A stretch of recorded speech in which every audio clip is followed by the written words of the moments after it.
मालिक हैं और आप अपने मकान को या कमर्शियल प्रॉपर्टी को रेंट पर देने जा रहे हैं, तो आपके दिमाग में एक बात होगी कि एक रेंट एग्रीमेंट बनवा लेते हैं और उस रेंट एग्रीमेंट पर एक एग्रीमेंट हो जाता है। जब आप रेंट एग्रीमेंट से कोई भी डॉक्यूमेंट क्रिएट करते हैं तो उसे किराएदार और मकान मालिक दोनों को बराबर के अधिकार होते हैं और किराएदार को उसमें रेंट कंट्रोल एक्ट के तहत न्यायालय में जाने का अधिकार होता है।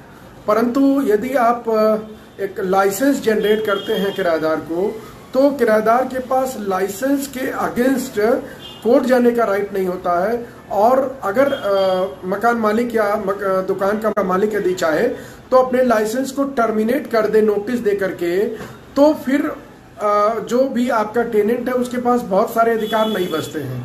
तो अगर लाइसेंस का टर्मिनेशन हो जाने के बाद भी यदि कोई आपकी प्रॉपर्टी में बना रहता है तो वह इलीगल पजेसर आपकी प्रॉपर्टी में माना जाएगा, जबकि रेंट एग्रीमेंट के समाप्त होने के बाद भी वह आपका रेंटल पर्सन ही माना जाएगा।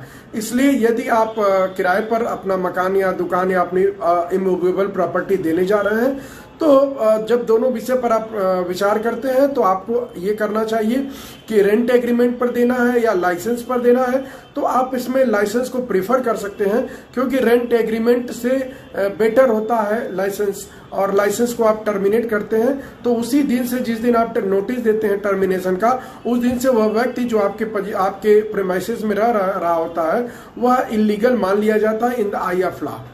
और कोई जानकारी यदि आप चाहते हैं कानून के किसी बिंदु पर, तो आप मुझे मैसेज करें इनबॉक्स में, मैं आपको बताता रहूँगा। मैं आपका दोस्त अधिवक्ता शशांक शेखर त्रिपाठी हूँ और वाराणसी में यदि आप चाहें तो मुझसे आकर मिल सकते हैं। मेरे चैनल को लाइक और सब्सक्राइब जरूर करें। धन्यवाद।